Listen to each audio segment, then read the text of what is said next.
5 August রাজধানীর চানখারপুলে গণহত্যা এবং শিক্ষার্থী আনাস হত্যা মামলার পূর্ণাঙ্গ তদন্ত প্রতিবেদন দাখিল, আসামি 8 জন।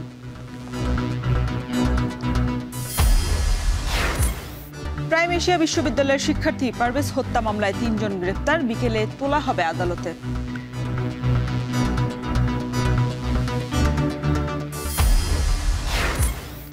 নার্সিং ডিপ্লোমাকে স্নাতক বা ডিগ্রির সমমান দেওয়ার দাবিতে ম্যাথস শিক্ষার্থীদের বিক্ষোভ, কারিগরদের কর্মসূচি অব্যাহত।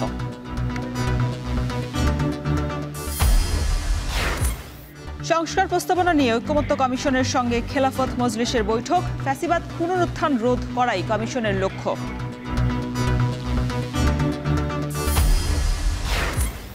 এবং জামায়াতের নিবন্ধন ফিরে পাওয়ার মামলা শিগগিরই নিষ্পত্তির আশা, চলছে নির্বাচনের প্রস্তুতি, প্রায় চূড়ান্ত দলীয় প্রার্থীও।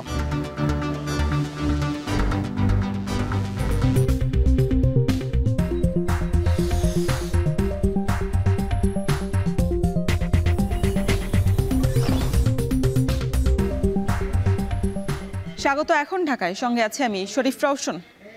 5 আগস্ট রাজধানীর চানখারপুলে গণহত্যা এবং শিক্ষার্থী আনাস হত্যা মামলার পূর্ণাঙ্গ তদন্ত প্রতিবেদন দাখিল করা হয়েছে আন্তর্জাতিক অপরাধ ট্রাইব্যুনালে। আসামি 8 জন। এ বিষয়ে ব্রিফিং করছেন ট্রাইব্যুনালের চিফ প্রসিকিউটর তাজুল ইসলাম। সরাসরি চলে যাচ্ছি সেখানে। প্রায়োরিটি হচ্ছে জুলাই আগস্টে সংগঠিত যে মানবতা বিরোধী অপরাধ, সেই অপরাধের দায়ে যে সমস্ত ব্যক্তি দোষী তাদেরকে বিচারের মুখোমুখি করা, আইনের মুখোমুখি করা। রাষ্ট্রের পক্ষ থেকে সেই চ্যালেঞ্জ নেওয়ার কারণে, সেই দায়িত্ব দেওয়ার মাধ্যমেই আন্তর্জাতিক অপরাধ ট্রাইব্যুনালের প্রসিকিউশন, তদন্ত সংস্থা এবং ট্রাইব্যুনাল পুনর্গঠিত হয়েছিল। সেই লক্ষ্যে আমরা সেই দিন থেকেই দায়িত্ব পালন শুরু করি। আপনারা জানেন যে মানবতা বিরোধী অপরাধ বাংলাদেশে জুলাই আগস্টে যেটা সংগঠিত হয়েছে সেটা ছিল ওয়াইড স্প্রেড, সিস্টেম্যাটিক, সেটা গোটা বাংলাদেশ জুড়ে সংঘটিত হয়েছিল। এই অপরাধের স্থান ছিল 56,000 বর্গ মাইলের সর্বত্র। এর সাথে রাষ্ট্রের বিভিন্ন বাহিনী সরাসরি অংশগ্রহণ করেছে। লক্ষ লক্ষ রাউন্ড, বুলেট, বিভিন্ন আগ্নেয়াস্ত্র, মারণাস্ত্র ব্যবহার করা হয়েছে, এপিসি ব্যবহার করা হয়েছে, হেলিকপ্টার ব্যবহার করা হয়েছে, ড্রোন ব্যবহার করা হয়েছে, অন্যান্য সরঞ্জামাদি ব্যবহার করে জুলাই আগস্টের নিরস্ত্র, শান্তিকামী, পরিবর্তনকামী ছাত্র জনতার উপরে আক্রমণ করে তাদেরকে নির্মূল করার চেষ্টা করা হয়েছে। সেই অপরাধের ব্যাপকতার নিরিখে আমরা বাংলাদেশের বিভিন্ন জায়গায়, বিশেষ করে যেখানে উল্লেখযোগ্য পরিমাণে নিষ্ঠুরতা সংগঠিত হয়েছিল, সেগুলোকে আলাদা আলাদাভাবে ধরে তদন্ত রিপোর্টগুলো সম্পন্ন করার জন্য চেষ্টা করেছি। তদন্ত করার চেষ্টা অব্যাহত আছে। এই অপরাধের যারা মাস্টার মাইন্ড ছিলেন, যারা ক্ষমতার শীর্ষবিন্দুতে থেকে তাদের ক্ষমতায় থাকাটাকে চিরস্থায়ী করার জন্য বৈধ এবং অবৈধ প্রক্রিয়ায় তারা সরকারি বাহিনীগুলোকে ব্যবহার করে মানবতা বিরোধী অপরাধ সংগঠন করেছেন। প্রধানমন্ত্রী যিনি সেই সময় ছিলেন, তার সরাসরি নির্দেশে তার নিচের লেভেলে স্বরাষ্ট্রমন্ত্রী, পুলিশের আইজিপি, বিভিন্ন পর্যায়ের আইন শৃঙ্খলা রক্ষাকারী বাহিনীর কর্মকর্তা, বিভিন্ন বাহিনীর কিছু অফিসার, কিছু সিভিল সার্ভেন্ট, এরা এই অপরাধ সংগঠনে সরাসরি প্ল্যানিং, প্রিপারেশন, ওয়ার্ডার এবং সরাসরি সম্পৃক্ততার মাধ্যমে তাদের সম্পৃক্ততা এখানে আমাদের তদন্তে আমরা পেয়েছি। এই তদন্ত প্রক্রিয়া চলমান থাকা অবস্থায় আপনারা সবসময়, আমরা যেটা বলেছি আপনাদের কাছে, যে প্রধান আসামি শেখ হাসিনা সহ তার সুপিরিয়র কমান্ডারদের জন্য তদন্তটা আলাদাভাবে হচ্ছে। কারণ বাংলাদেশের সর্বত্র যে জায়গাতেই অপরাধগুলো হয়েছে, প্রত্যেকটা অপরাধের সাথে তাদের সম্পৃক্ততা প্রমাণিত। সে কারণে তাদেরকে কমান্ড এবং সুপিরিয়র রেসপন্সিবিলিটির দায়ে আলাদাভাবে তদন্ত রিপোর্ট দাখিলের প্রক্রিয়া চলমান আছে, যেটা খুব সহসা আমরা আপনাদের সামনে প্লেস করব। আজকে এই আন্তর্জাতিক অপরাধ ট্রাইব্যুনালের এই পর্যায়ে আমরা জুলাই আগস্টের 5 তারিখে, বিশেষ করে 5ই আগস্টে এই রাজধানীর চানখারপুল এলাকায় 6 জন ব্যক্তিকে, আমাদের জুলাই আগস্টের বিপ্লবীকে গুলি করে হত্যার দায়ে এবং চানখারপুলের এই অংশের, বিশেষ করে একটি অংশের যে 6 জন শহীদ, সেই ঘটনাকে কেন্দ্র করে তদন্ত রিপোর্টটি সম্পন্ন হয়েছে। গতকালকে তদন্ত সংস্থা আমাদের কাছে সেই রিপোর্টটি হস্তান্তর করেছে। সেই রিপোর্টে 8 জনকে আমরা আসামি হিসেবে পেয়েছি। সেই 8 জন হচ্ছেন ডিএমপির সাবেক কমিশনার হাবিবুর রহমান, ডিএমপির সাবেক যুগ্ম কমিশনার সুদীপ কুমার চক্রবর্তী, শাহ আলম মোহাম্মদ আক্তারুল ইসলাম সাবেক এডিসি রমনাজন ডিএমপি, মোহাম্মদ ইমরুল সাবেক এসি রমনাজন ডিএমপি, আরশাদ হোসেন সাবেক পুলিশ পরিদর্শক অপারেশন শাহবাগ থানা, কনস্টেবল সুজন, কনস্টেবল ইমাজ হোসেন এবং কনস্টেবল নাসিরুল ইসলাম। এই 8 জনের বিরুদ্ধে তদন্তে তাদের বিরুদ্ধে সম্পৃক্ততার প্রমাণ, কমান্ড রেসপন্সিবিলিটি দুটো মিলিয়ে যারা সিনিয়র অফিসার তাদের নির্দেশ এবং যারা সরাসরি গুলি করে হত্যা করেছে তাদের ভিডিও সহ অন্যান্য প্রমাণাদিতে পাওয়া যাওয়ার কারণে এই 8 জনের বিরুদ্ধে তদন্ত রিপোর্ট দাখিল করা হয়েছে। এই তদন্ত রিপোর্টে প্রধানমন্ত্রী হাসিনা, স্বরাষ্ট্রমন্ত্রী এবং পুলিশের আইজিপি এদের বিরুদ্ধেও অপরাধের সম্পৃক্ততার তথ্য এসেছে, কিন্তু যেহেতু তাদের বিরুদ্ধে আলাদাভাবে তদন্ত চলমান আছে এবং সম্মিলিতভাবে তাদের বিরুদ্ধে একটাই চার্জশিট দেয়া হবে, সেই কারণে এই চার্জশিটে তাদেরকে বিচারের জন্য উপস্থিত করানো হয়নি। তাদের জন্য আলাদাভাবে তদন্ত রিপোর্ট আসবে এবং তাদের বিরুদ্ধে সেইভাবে ফর্মাল চার্জ দাখিল করা হবে। তবে এই মামলার মধ্যেও তাদের সম্পৃক্ততার তথ্য এবং প্রমাণাদি উঠে এসেছে। এই তদন্তের জন্য আমাদের তদন্তের সময় লেগেছে 6 মাস 13 দিন, অর্থাৎ 195 দিনের মধ্যে এই তদন্ত কাজ সম্পন্ন হয়েছে। তদন্ত কমপ্লেন্ট রেজিস্টার নাম্বার 139 7/10/2024 এটা শুরু হয়েছিল এবং 20 তারিখ অর্থাৎ গতকালকে 20 এপ্রিল 2025 তারিখে এই তদন্ত রিপোর্ট আমাদের কাছে হস্তান্তর করা হয়েছে। এই তদন্তের মূল প্রতিবেদন অংশের মোট পৃষ্ঠা সংখ্যা হচ্ছে 90। অন্যান্য আচ্ছা, এরপরে জালিলিক প্রমাণ, অডিও এবং অন্যান্য প্রমাণাদি আলাদা ভলিউমে সংরক্ষিত আছে, সেটার নাম্বারগুলো এই মুহূর্তে আমি দিতে পারছি না। মোট সাক্ষী 79 জন সাক্ষীর জবানবন্দি গৃহীত হয়েছে। এখান থেকে আমরা যখন ফর্মাল চার্জ চিফ প্রসিকিউটর যখন ফর্মাল চার্জ দাখিল করবেন তখন এখান থেকে আমরা হয়তো সংখ্যা কমানো হতে পারে। আমরা দেখব যে সবচেয়ে বেস্ট যারা আছে তাদেরকে হয়তো উপস্থাপন করা হবে। ভিডিও চিত্র ধারণ করে যেটা আমরা প্রমাণাদি পেয়েছি এবং সেগুলোকে এখন নিখুঁতভাবে পরীক্ষা নিরীক্ষার পরে যেটা পেয়েছি, 19টি ভিডিও এখানে আমরা জব্দ করেছি এবং সেটা এখানে প্রমাণ হিসেবে দাখিল করা হয়েছে। পত্রপত্রিকার রিপোর্ট দাখিল করা হয়েছে মোট 11টি। অডিও রেকর্ডিং দাখিল করা হয়েছে 2টি, তার মধ্যে প্রধানমন্ত্রী শেখ হাসিনার কল রেকর্ড আছে, যেই কল রেকর্ডের মাধ্যমে তিনি পুলিশকে মারণাস্ত্র ব্যবহার করে এই আন্দোলনকারীদের হত্যার নির্দেশ দিয়েছিলেন, সেটিও এখানে আছে। এর বাইরে ডিএমপির কমিশনার হাবিবুর রহমান প্রধানমন্ত্রীর মারণাস্ত্র ব্যবহার করে আন্দোলনকারীদের যে হত্যা করার নির্দেশ, সেইটার আলোকে তিনি ওয়্যারলেস মেসেজে সমস্ত পুলিশ বাহিনীকে নির্দেশ দিয়েছিলেন সিআর অর্থাৎ চায়না রাইফেলের মাধ্যমে জুলাই বিপ্লবীদের হত্যা করার জন্য। সেই অডিও রেকর্ডটিও এক্সামিন করে সেখানে প্রমাণ আকারে দাখিল করা হয়েছে। বিভিন্ন বই এবং রিপোর্ট দাখিল করা হয়েছে 11টি। এর মধ্যে জাতিসংঘ যে বাংলাদেশে জুলাই আগস্টে সংগঠিত মানবতা বিরোধী অপরাধের উপরে যে তদন্ত রিপোর্ট করেছিলেন সেই রিপোর্টটিও আছে। হিউম্যান রাইটস ওয়াচ যেটা করেছিলেন সেটাও আছে। এর বাইরে বিভিন্ন সংস্থার রিপোর্টগুলো এখানে আছে। বিভিন্ন ডেথ সার্টিফিকেট, 6টা ডেথ সার্টিফিকেট এখানে দাখিল করা হয়েছে। আচ্ছা, আরো অন্যান্য বস্তু যে সমস্ত মামলার সাক্ষ্য প্রমাণের জন্য প্রয়োজন সেগুলো তারা জব্দ করেছেন। মোটা দাগে আমাদের আজকে জাতির কাছে মেসেজ হচ্ছে, আমাদের আন্তর্জাতিক অপরাধ ট্রাইব্যুনালের পুনর্গঠিত পর্যায়ের তদন্ত সংস্থা প্রথম মামলা হিসাবে চানখারপুলের এই 6 জন বিপ্লবীর হত্যাকাণ্ডকে কেন্দ্র করে যে তদন্ত সেটি সম্পন্ন করেছেন। তারা চার্জশিট অর্থাৎ তদন্ত রিপোর্ট 20 এপ্রিল দাখিল করেছেন। আজকে আপনাদের মাধ্যমে আমরা জাতিকে জানালাম। এটার পরবর্তী প্রক্রিয়া হচ্ছে এই চার্জশিটের ভিত্তিতে প্রাপ্ত সাক্ষ্য প্রমাণের ভিত্তিতে, এটা চিফ প্রসিকিউটর বরাবরে তারা দাখিল করেছেন। এটার ভিত্তিতে এখন চিফ প্রসিকিউটরের অফিস ফর্মাল চার্জ অর্থাৎ আনুষ্ঠানিক অভিযোগ তৈরি করে আদালতে দাখিল করবেন। আমাদের পরবর্তী কয়েকদিন সময় লাগবে। সেই কয়েকদিনের মধ্যে ফর্মাল চার্জ দাখিল করে আনুষ্ঠানিকভাবে এইটা তখন আমরা কোর্টে দাখিল করব। ফর্মাল চার্জ কোর্টে দাখিলের পরেই আনুষ্ঠানিকভাবে বিচারের যে যাত্রা সেটা শুরু হয়ে যাবে। তাদের বিরুদ্ধে যে সমস্ত ধারায় অপরাধের প্রমাণ পাওয়া গেছে সেগুলো হচ্ছে ইন্টারন্যাশনাল ক্রাইমস ট্রাইব্যুনাল অ্যাক্টের 1973-এর 3-2 এ, এফ, জি, এইচ এবং 4-1, 4-2 এবং 4-3 ধারায় মানবতা বিরোধী অপরাধ সংগঠন করার অভিযোগ প্রমাণিত হয়েছে তদন্তে, সে কারণে তারা চার্জশিট দাখিল করেছেন। ইনশাআল্লাহ আমরা এই রিপোর্ট পেয়েছি গতকালকে আনুষ্ঠানিকভাবে তদন্ত সংস্থায় এটা আমার কাছে হস্তান্তর করা হয়েছিল। আজকে তারা এখানে নিয়ে এসেছেন। আজকের থেকেই ফর্মাল চার্জ তৈরির প্রক্রিয়াটা শুরু হবে। অল্প কয়েকদিনের মধ্যেই ফর্মাল চার্জ তৈরি হয়ে যাওয়ার পরপরই আদালতে এটা আমরা দাখিল করব এবং আইনের যে প্রক্রিয়াগুলো আছে সেই অনুযায়ী আনুষ্ঠানিক বিচারের যাত্রা শুরু হবে। আপনাদের সবাইকে ধন্যবাদ। এই ধারাগুলোর শাস্তি হ্যাঁ, যে সমস্ত শহীদরা এই ঘটনায় শহীদ হয়েছেন তারা হচ্ছেন শহীদ শাহরিয়ার আনাস খান, শেখ মাহাদি হাসান জুনায়েদ, শহীদ মোহাম্মদ ইয়াকুব, শহীদ মোহাম্মদ রাকিব হাওলাদার, শহীদ মোহাম্মদ ইসমামুল হক এবং শহীদ মানিক মিয়া। এই 6 জনের হত্যাকাণ্ডের ঘটনার সাথে এই চার্জশিটটা, এর বাইরে এই এলাকাতে আরো মানবতা বিরোধী অপরাধ সংঘটিত হয়েছে বিভিন্ন সময়, সেটার জন্য কিন্তু তদন্ত অব্যাহত আছে এবং সেটার জন্য আলাদাভাবে যারা পারপিট্রেটর ছিল তাদের বিরুদ্ধে তদন্ত রিপোর্ট যথারীতি আবারও জমা হবে অন্যান্য ঘটনাগুলোর প্রেক্ষিতে।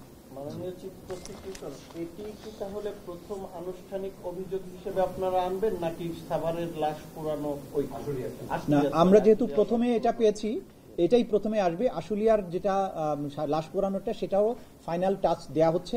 আপনারা জানেন যে যেহেতু তদন্ত সংস্থা প্রথমে একটা কিছু দিয়েছেন, তো এই ফিনিশিং টাচগুলো দিতে একটু আমরা বেশি সময় নিচ্ছি যাতে কোনো ভুল ভ্রান্তি না থাকে। সেটাও কয়েকদিনের মধ্যেই আশুলিয়ারটাও পাওয়া যাবে, হয়তো 1 সপ্তাহের মধ্যেই পরবর্তী তদন্ত রিপোর্টটা আসবে এবং সেটাও একইভাবে সেটারও ফর্মাল চার্জ দাখিল শুরু হবে। আশা করছি চানখারপুল এবং আশুলিয়া দুটো মামলার বিচার কার্য প্রায় একই সময়ে শুরু করা সম্ভব হবে। রাজধানীর বনানীতে প্রাইম এশিয়া বিশ্ববিদ্যালয়ের শিক্ষার্থী জাহিদুল ইসলাম পারভেজকে ছুরির আঘাতে হত্যার ঘটনায় 3 জনকে গ্রেফতার করেছে পুলিশ। গ্রেফতারকৃতরা হলেন আল কামাল, সিফাত সানি। বিকেলে আদালতে তোলা হবে বলে জানা গেছে। গেল শনিবার সকাল 10টার দিকে জাহিদুল এবং আরও কয়েকজন ক্যাম্পাসে আড্ডা দিচ্ছিলেন। ঠিক সেই মুহূর্তে আরেকদল শিক্ষার্থী এসে বলেন তারা নাকি নারী শিক্ষার্থীদের উদ্দেশ্য করে হাসাহাসি করছিলেন। এ নিয়ে দুই পক্ষের মধ্যে বাঘ বিতণ্ডা শুরু হলে বিশ্ববিদ্যালয় কর্তৃপক্ষের হস্তক্ষেপে বিষয়টি সমাধান হয়। তবে এর কয়েক ঘন্টা পরেই জাহিদুল ছুরির আঘাতে নিহত হন। এই ঘটনায় রোববার নিহতের চাচাতো ভাই হুমায়ুন কবির বাদী হয়ে বনানী থানায় মামলা করেন। মামলায় 8 জনের নাম উল্লেখ করে অজ্ঞাতনামা আরও 20 থেকে 30 জনকে আসামি করা হয়েছে। প্রাইম এশিয়া বিশ্ববিদ্যালয়ের শিক্ষার্থী পারভেজ হত্যার প্রতিবাদে ময়মনসিংহের বাংলাদেশ কৃষি বিশ্ববিদ্যালয়ে বিক্ষোভ করছে ছাত্রদল। এই বিষয়ে বিস্তারিত জানাতে আমাদের সাথে সেখান থেকে যুক্ত হচ্ছেন সহকর্মী হারুনুর রশিদ। হারুন, বিক্ষোভ মিছিল থেকে কি দাবি জানানো হচ্ছে, বিস্তারিত জানাবেন।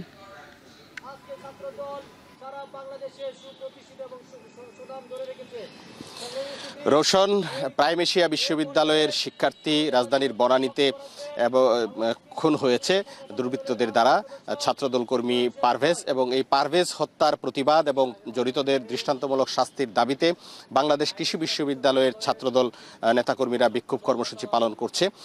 এবং আমরা এই মুহূর্তে আছি বিশ্ববিদ্যালয় ক্যাম্পাসে এবং আমরা দেখছি যে ছাত্রদলের নেতাকর্মীরা কিন্তু ইতিমধ্যেই একটি মানববন্ধনে দাঁড়িয়েছে এবং এখানে দাঁড়িয়ে কিন্তু তারা বিক্ষোভ প্রদর্শন করছে এবং এই মানববন্ধনের পরে বিক্ষোভ মিছিল অনুষ্ঠিত হবে বলে আমরা জানতে পেরেছি। এবং আমরা দেখছি যে বিশ্ববিদ্যালয় শাখা ছাত্রদলের আহ্বায়ক আতিকুর রহমানের নেতৃত্বে এখানে কিন্তু বিক্ষোভ কর্মসূচি পালন করছে ছাত্রদলের নেতাকর্মীরা এবং তাদের যে নির্ধারিত কর্মসূচি সেই কর্মসূচির অংশ হিসাবে এখন মানববন্ধন হচ্ছে এবং মানববন্ধনের কিছুক্ষণ পরেই কিন্তু একটি বিক্ষোভ মিছিল হবে। এবং ছাত্রদল নেতাকর্মীরা যেটি দাবি করেছেন যে তাদের ছাত্রদলের নির্ভীক কর্মী এবং মেধাবী ছাত্র পারভেজকে যেভাবে নৃশংসভাবে হত্যা করা হয়েছে এটি তারা কোনোভাবেই মানতে পারছেন না এবং তারা এর দৃষ্টান্তমূলক শাস্তি দাবি করছেন। এবং তারা যেটি বলেছেন যে এই পারভেজ হত্যায় যারা জড়িত তাদের দৃষ্টান্তমূলক শাস্তি নিশ্চিত না হওয়া পর্যন্ত ছাত্রদল মাঠে আছে এবং ছাত্রদল তাদের যে কর্মসূচি সেগুলো পালন করবে। আমরা ছাত্রদল নেতারা যেটি বলেছেন যে পারভেজ হত্যার প্রতিবাদে আজকে বাংলাদেশের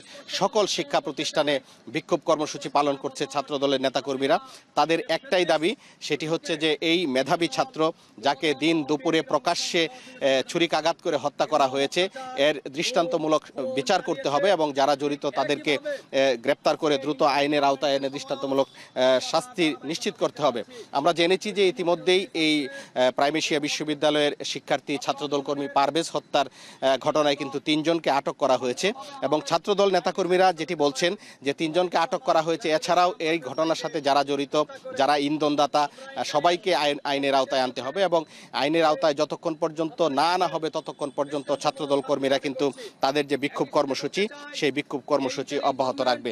আজকে এখানে বিজয় ৭১-এর সামনে মানববন্ধন কর্মসূচি পালন করছে ছাত্রদল নেতাকর্মীরা এবং এই মানববন্ধনে ছাত্রদলের যারা নেতাকর্মী আছেন বিশ্ববিদ্যালয়ের বিশ্ববিদ্যালয়ের যারা নেতা আছেন তারা বক্তব্য রাখছেন।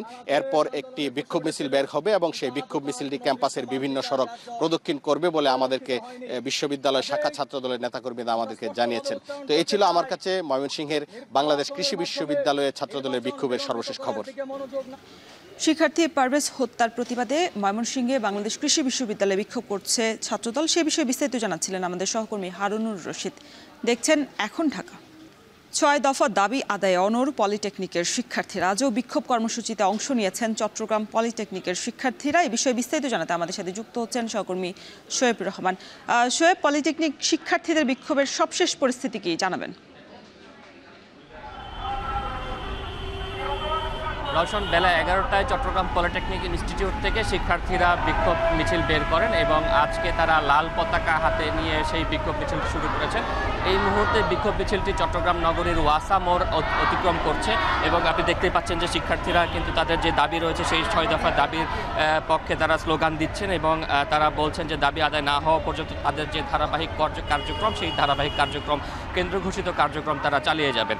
এবং আমরা দেখেছি সকালে কিন্তু চট্টগ্রাম পলিটেকনিক ইনস্টিটিউটের শিক্ষার্থীরা প্রথমে নিজেদের ইনস্টিটিউটে জড়ো হন এবং সেখানে তারা কিছুক্ষণ সমাবেশের মতো করেন এবং এরপরে কিন্তু বেলা 11টায় তারা এই যে বিক্ষোভ মিছিল সেই বিক্ষোভ মিছিল নিয়ে বের হন। এবং তাদের সাথে আমরা কথা বলেছি, তারা বলছেন যে আজকে তারা কোনো ধরনের সড়ক অবরোধ বা জনভোগান্তি সৃষ্টি করে সেরকম কোনো কর্মসূচি রাখছেন না। এই বিক্ষোভ মিছিলটি মূলত চট্টগ্রাম পলিটেকনিক ইনস্টিটিউট থেকে শুরু হয়েছে এবং সেটি নগরীর টাইগার পাস পর্যন্ত যাবে। সেখান থেকে ঘুরে আবারও নিজেদের যে শিক্ষা প্রতিষ্ঠান রয়েছে সেই শিক্ষা প্রতিষ্ঠানে কিন্তু তারা গিয়ে সেখানে তাদের কর্মসূচি শেষ করবেন আজকের দিনের মধ্যে। আমরা দেখেছি এই যে মিছিলটি হচ্ছে সেখানে চট্টগ্রাম পলিটেকনিক ইনস্টিটিউটের শিক্ষার্থীরা অংশ নিয়েছেন এবং চট্টগ্রামে সরকারিভাবে চট্টগ্রাম পলিটেকনিক ইনস্টিটিউট এবং চট্টগ্রাম মহিলা পলিটেকনিক ইনস্টিটিউট নামে দুটি কারিগরি প্রতিষ্ঠান রয়েছে এবং এর বাইরেও কিন্তু আরও বেসরকারি বেশ কয়েকটি কারিগরি শিক্ষা প্রতিষ্ঠান রয়েছে। কিন্তু এখানে যারা অংশ নিয়েছেন তারা মূলত প্রত্যেকেই হচ্ছে চট্টগ্রাম পলিটেকনিক ইনস্টিটিউটের শিক্ষার্থী এবং তারা কিন্তু তাদের যে ৬ দফা দাবি রয়েছে ক্রাফট ইনস্ট্রাক্টরদের জুনিয়র ইনস্ট্রাক্টর পদে নিয়োগের যে সিদ্ধান্ত বা রায় সেটি বাতিলের দাবিতে তারা স্লোগান দিচ্ছেন এবং একই সাথে তারা তাদের যে অন্যান্য দাবিগুলো রয়েছে ৬ দফা, সেই ৬ দফা দাবিগুলো না আদায় হওয়া পর্যন্ত তারা তাদের কর্মসূচি কিন্তু চালিয়ে যাওয়ার ঘোষণা দিচ্ছেন। এবং আপনি এরই মধ্যে জেনেছেন যে প্রথম দাবিটা আমি বলেছি, দ্বিতীয় দাবিটি যেটি রয়েছে যে ডিপ্লোমা ইঞ্জিনিয়ারিং কোর্সের যে কোনো বয়সে ভর্তির যে সুযোগটি রয়েছে সেটি বাতিল করার কথা বলছেন এবং একই সাথে কারিগরি শিক্ষা বোর্ডের বা কারিগরি শিক্ষা মাধ্যমে যে অন্য ডিসিপ্লিনের যে সকল কর্মকর্তা কর্মচারী রয়েছেন তাদের নিয়োগ বাতিল সহ এই তাদের যে পুরোপুরি যে কর্মক্ষেত্রটি সেটি কিন্তু কারিগরি শিক্ষার্থীদের মাধ্যমেই পূরণ করার কিন্তু তারা দাবি জানিয়েছেন। তো এখন পর্যন্ত আমরা যেটি বলতে পারি যে তারা আন্দোলনকারী শিক্ষার্থীরা তাদের আন্দোলন চালিয়ে যাওয়ার ব্যাপারে কিন্তু তারা এখনও অনড় রয়েছেন এবং তারা বলছেন যে তাদের যে ৬ দফা দাবি রয়েছে সেই ৬ দফা দাবি আদায় না হওয়া পর্যন্ত এবং সরকার এ ব্যাপারে সঠিক কোনো সিদ্ধান্ত না দেওয়া পর্যন্ত তাদের যে কার্যক্রম সেটা তারা শান্তিপূর্ণভাবে চালিয়ে যাবেন। রওশন। চট্টগ্রামে পলিটেকনিক শিক্ষার্থীদের বিক্ষোভ কর্মসূচির সবশেষ খবর জানাতে আমাদের সাথে যুক্ত ছিলেন সহকর্মী শোয়েব রহমান। এদিকে diploma in nursing science and midwifery কোর্সকে স্নাতক অথবা ডিগ্রি সমমানের দাবিতে জামালপুরে বিক্ষোভ এবং মানববন্ধন করছেন শিক্ষার্থীরা। এ বিষয়ে বিস্তারিত জানাতে শহরের ফৌজদারি মোড় থেকে যুক্ত হচ্ছেন জুয়েল রানা। জুয়েল, মানববন্ধন থেকে শিক্ষার্থীরা কি দাবি জানিয়েছে আর কর্তৃপক্ষকে কোনো আশ্বাস দিয়েছেন কিনা শিক্ষার্থীদের?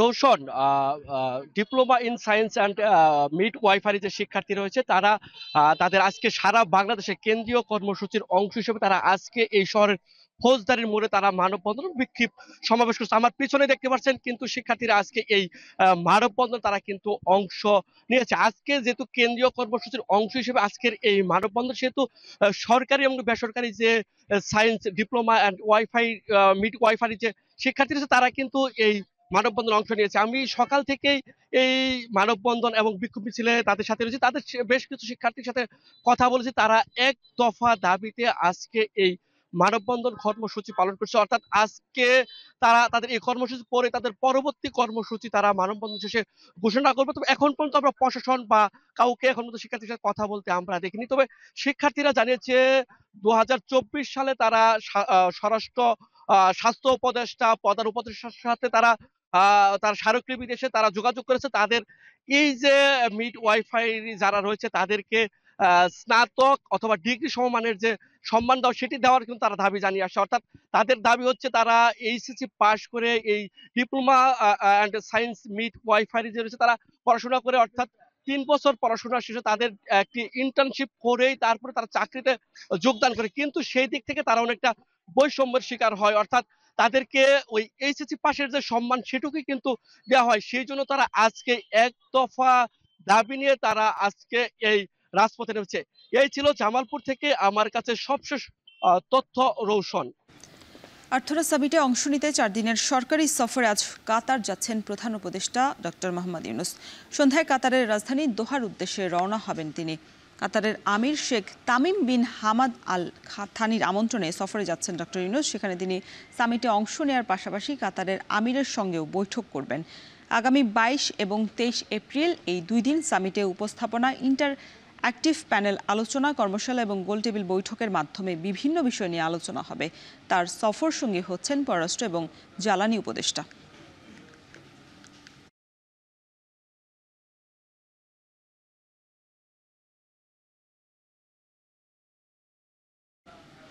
অন্তর্ভুক্তিমূলক এবং জলবায়ু সহনশীল নগর উন্নয়নের চ্যালেঞ্জ মোকাবেলায় আঞ্চলিক সহযোগিতা বাড়ানোর আহ্বান জানিয়েছেন প্রধান উপদেষ্টা ডক্টর মোহাম্মদ ইউনূস। ব্যাংককে এশিয়া এবং প্রশান্ত মহাসাগরীয় অঞ্চলের অর্থনৈতিক এবং সামাজিক কমিশনের 81তম অধিবেশনের উদ্বোধনী অনুষ্ঠানে ভিডিও বার্তায় এই আহ্বান জানান তিনি। অধিবেশনে 53টি সদস্য এবং 9টি সহযোগী সদস্য রাষ্ট্রের প্রতিনিধিরা অংশ নিয়েছেন। ভিডিও বার্তায় 30 ভিশনের উপর জোর দেন doctor Yunus. At the heart of our vision is the 3-0 vision. 0 wealth concentration to end poverty, 0 unemployment by unleashing entrepreneurship in all, and 0 net carbon emissions. Social business, a form of business that I have been promoting worldwide, plays a crucial role in this effort. Unlike traditional enterprises, social businesses are designed to solve human and environmental problems in a sustainable business way. ফ্যাসিবাদের পুনরুত্থান রোধ করাই জাতীয় ঐকমত্য কমিশনের মূল লক্ষ্য। খেলাফত মজলিসের সাথে বৈঠকের আগে সূচনা বক্তব্যে এই কথা বলেন কমিশনের সহ সভাপতি ডক্টর আলী রিয়াজ।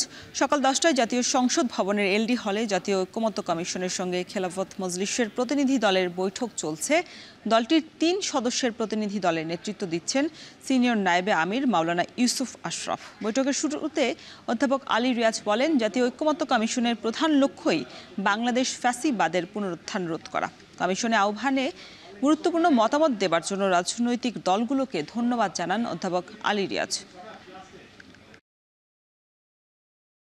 এই সংস্কার কমিশনগুলোর উদ্দেশ্য হচ্ছে বাংলাদেশে এমন একটা ব্যবস্থা তৈরি করা যাতে করে বাংলাদেশে পুনরায় কোনো অবস্থাতেই একটি ফ্যাসিবাদী শাসন প্রতিষ্ঠিত হতে না পারে। পাশাপাশি যেন জনগণের অধিকার প্রতিষ্ঠিত হয়, জনগণ যেন বুঝতে পারেন যে তাদের যে অধিকার সেটা সুরক্ষিত আছে। তারই প্রেক্ষাপটে সংবিধানের সংস্কার, নির্বাচন ব্যবস্থার সংস্কার সহ বিচার বিভাগ সহ বিভিন্ন ক্ষেত্রে রাষ্ট্র সংস্কারের উদ্যোগ নেওয়া হয়েছে।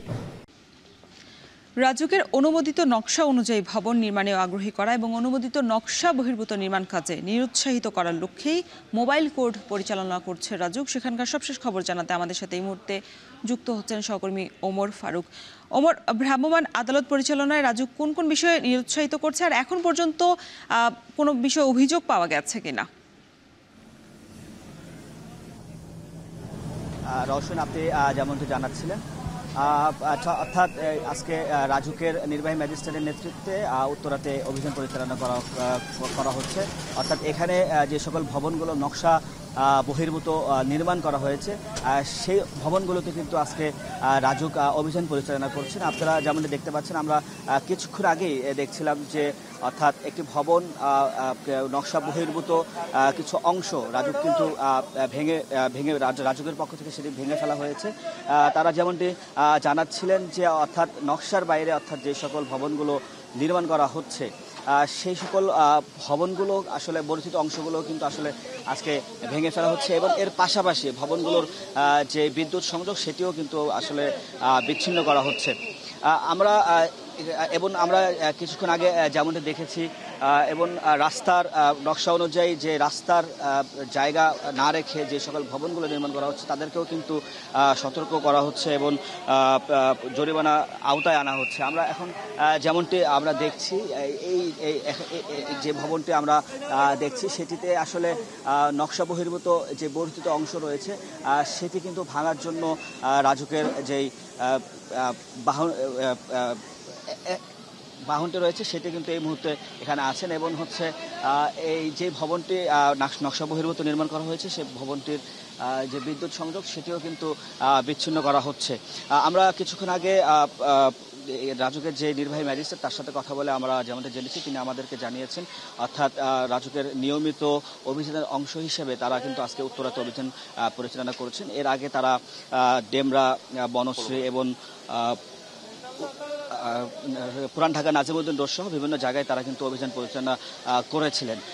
আমাদেরকে তারা যেমন জানিয়েছেন যে অর্থাৎ যে ভবন নকশা বহির্ভূত যে সকল ভবন যারাই নির্মাণ করুক তাদের বিরুদ্ধেই কিন্তু আসলে কঠোর ব্যবস্থা নেবে রাজুক, আমাদেরকে তেমনটি জানিয়েছিলেন। এমনকি সে রাজনৈতিক বলয় হোক অথবা যে কোনো প্রভাবমুক্ত থেকেই কিন্তু আসলে তারা কিন্তু এই আজকের এই ভবন নির্মাণের কাজটি তারা করছেন, ভবনের যেই উচ্ছেদ অভিযান তারা পরিচালনা করছেন এবং তারা আমাদেরকে যেমনটি বলছিলেন এই তাদের যে অভিযান এটি কিন্তু তারা ধারাবাহিকভাবে তারা কিন্তু অব্যাহত রাখবেন এবং অর্থাৎ ভবন নির্মাণে নকশা বহির্ভূত অংশ রাখার কোনো প্রশ্রয় তারা কিন্তু দিবেন না বলেও তারা সতর্ক করছেন। রওশন, এই ছিল আজকে এই রাজুকের অভিযান থেকে সবশেষ। রাজুকের মোবাইল কোর্ট পরিচালনার সবশেষ খবর জানাতে উত্তরা থেকে আমাদের সাথে যুক্ত ছিলেন সহকর্মী ওমর ফারুক। কাজ হোক যাই সাথে এক্সপার্ট চাই, না টাইট লুজ যদি করতে হয় তবে এক্সপার্ট টুলসেই নিশ্চিত জয়। এক্সপার্ট হার্ডওয়্যার টুলস, সকল কাজের এক্সপার্ট সমাধান। পাহাড়ে অবৈধভাবে স্থাপনা উচ্ছেদে অভিযান চালাচ্ছে চট্টগ্রাম উন্নয়ন কর্তৃপক্ষ। এ বিষয়ে বিস্তারিত জানাতে চট্টগ্রামের আসকার দিঘি এলাকা থেকে যুক্ত হচ্ছেন সহকর্মী ফাইসাল করিম। ফাইসাল, কতটি স্থাপনা উচ্ছেদ করা হয়েছে আর অভিযানে কোন কোন সংস্থা এবং বাহিনী অংশ নিয়েছে, বিস্তারিত জানাবেন।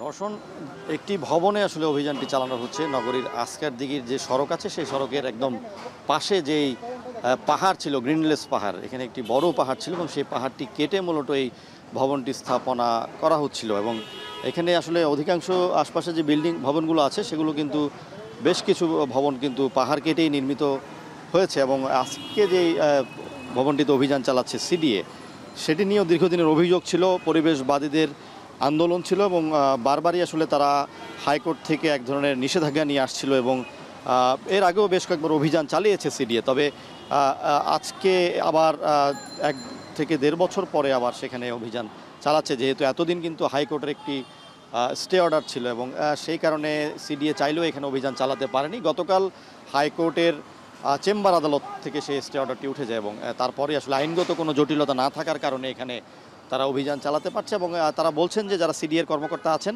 যে ভবনটি 30 কাঠা জায়গার উপর নির্মাণের অনুমোদন আছে এবং 30 কাঠার মধ্যে মূলত 60% জায়গা ছেড়ে, আশপাশ থেকে জায়গা ছেড়ে পাহাড় সুরক্ষা করে এই ভবনটি নির্মাণের কথা ছিল, যেটি তারা মানেননি এবং আমরা দেখেছি ভবনের পেছনের অংশে যে পাহাড় আছে সেটি কেটে সেখানে কিন্তু তারা ভবন নির্মাণ করছেন এবং এখানে আসলে এটি 14 তলার একটি ভবন নির্মিত হওয়ার কথা রয়েছে এবং সিডিএ কর্মকর্তারা বলছেন যে দীর্ঘদিন ধরে এখানে পাহাড় কাটার অভিযোগ ছিল এবং রাতের আধারে এখানে পাহাড় কাটা হয়েছে।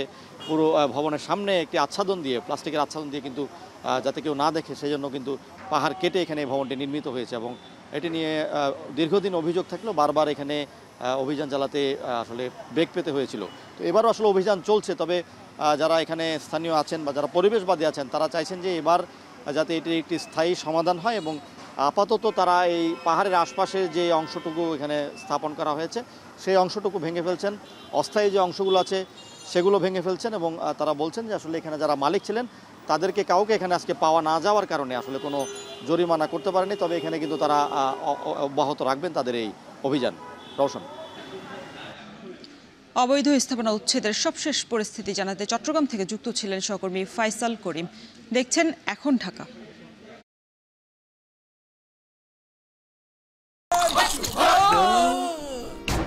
আমি এই চেয়ারে বসবো না, বাচ্চু ভাই, এই চেয়ারকে ভয় পেও না। ডেন্টিস্টের পরামর্শ নাও নতুন কোলগেট অ্যাক্টিভ সোল্ড, যা দাঁতের সমস্যা শুরু হওয়া মাত্রই থামিয়ে দেয়। না থাকবে ব্যথা, না থাকবে ভয়। আপিল নিষ্পত্তি শেষ করেই অল্প সময়ের মধ্যে জামায়াতে ইসলামীর নিবন্ধন ফিরে পাচ্ছে বলে জানিয়েছেন দলটির আইনজীবী শিশির মনির।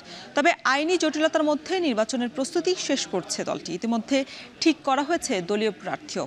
11 বছর ধরে নিবন্ধন হারানো জামায়াতে ইসলামী শেখ হাসিনার পতনের মধ্য দিয়ে পরিবর্তিত পরিস্থিতিতে ভোটের রাজনীতিতে আশার আলো দেখছে। বিস্তারিত জানাচ্ছেন জাহিদ হাসান। জামায়াতকে রাজনৈতিক দল হিসেবে নির্বাচন কমিশনের নিবন্ধন দেওয়ার বৈধতা চ্যালেঞ্জ করে 2009 সালে হাইকোর্টে রিট দায়ের করা হয়। ওই রিটে নিষ্পত্তি করে 2013 সালের 1 আগস্ট একটি বৃহত্তর বেঞ্চ জামায়াতের নিবন্ধন বাতিল করে রায় দেয়। তবে সেই রায়ে 3 বিচারপতির মধ্যে জ্যেষ্ঠ বিচারপতি জামায়াতের নিবন্ধন বহাল রাখার পক্ষে রায় দেন। এটি আদালতের এখতিয়ার নয় বলেও পর্যবেক্ষণ দেন ওই বিচারপতি।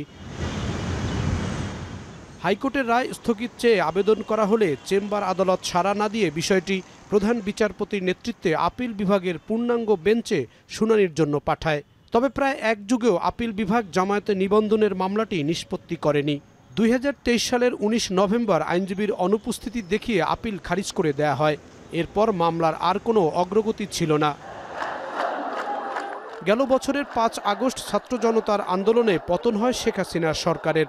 আওয়ামী লীগের দীর্ঘদিনের শাসনের অবসান ঘটায় ওই বছর 22 অক্টোবর মামলাটি পুনরুজ্জীবিত করার আবেদন করে জামায়াত। এ পর্যন্ত কয়েকবার শুনানির জন্য কার্যতালিকায় এলেও এখনও নিষ্পত্তি হয়নি। তবে আপিলের আংশিক শুনানি শেষ হয়েছে। ডিসেম্বর থেকে আগামী বছরের জুনের মধ্যে নির্বাচনের পরিকল্পনা রয়েছে অন্তর্বর্তী সরকারের। এমন পরিস্থিতিতে রাজনৈতিক মহলে প্রশ্ন উঠেছে, জামায়াত কেন নিবন্ধন ফিরে পাচ্ছে না? কেন দেরি হচ্ছে নিবন্ধন ও প্রতীক ফিরে পেতে? এমন প্রশ্নের জবাবে জামায়াতের আইনজীবী শিশির মনির বলেন, অল্প সময়ের মধ্যে মামলা নিষ্পত্তি হবে, আর তাতেই নিবন্ধন ফিরে পাবে জামায়াত।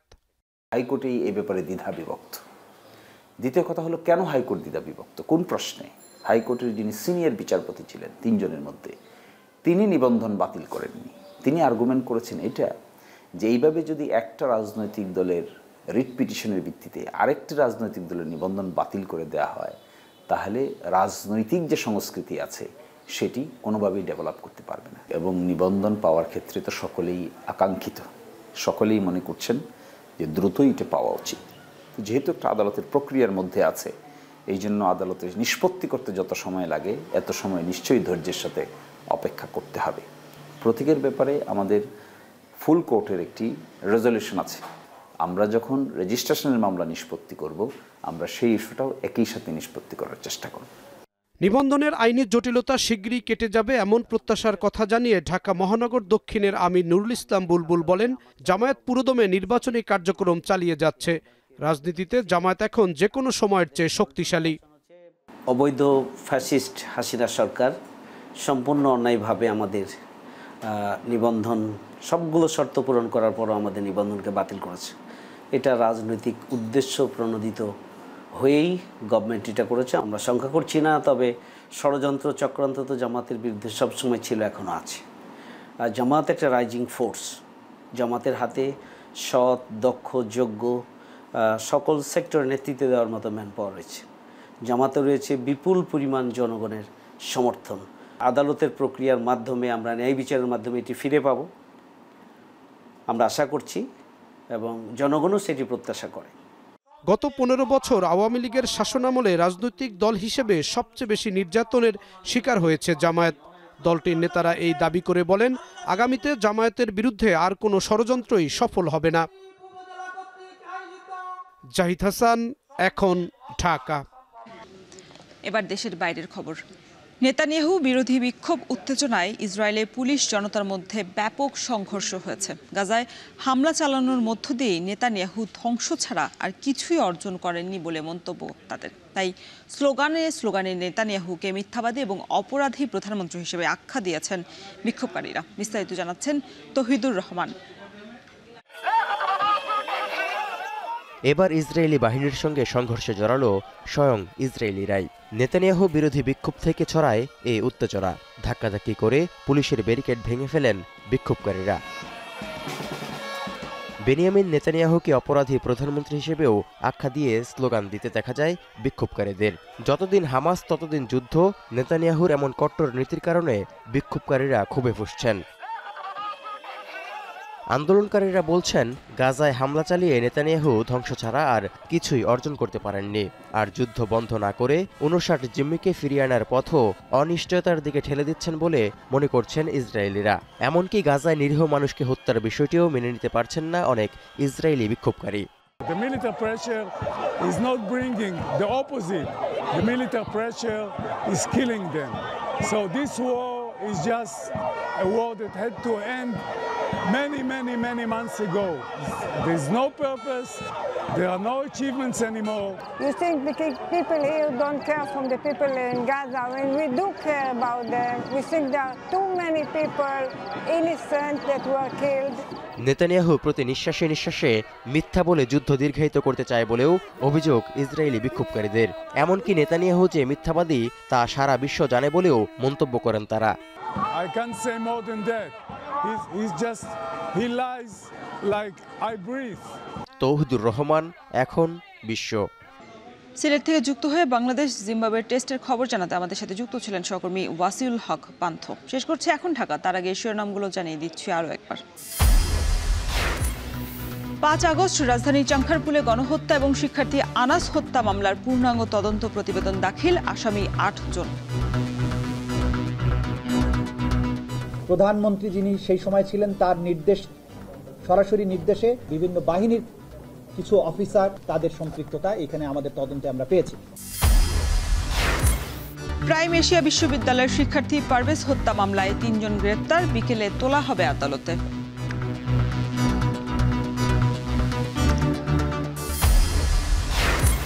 নার্সিং ডিপ্লোমাকে স্নাতক বা ডিগ্রির সমমান দেওয়ার দাবিতে ম্যাথস শিক্ষার্থীদের বিক্ষোভ, কারিগরদের কর্মসূচি অব্যাহত।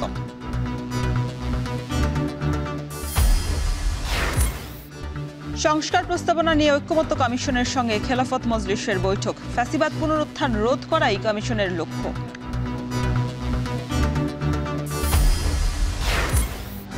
এবং জামায়াতের নিবন্ধন ফিরে পাওয়ার মামলা শিগগিরই নিষ্পত্তির আশা, চলছে নির্বাচনের প্রস্তুতি, প্রায় চূড়ান্ত দলীয় প্রার্থীও।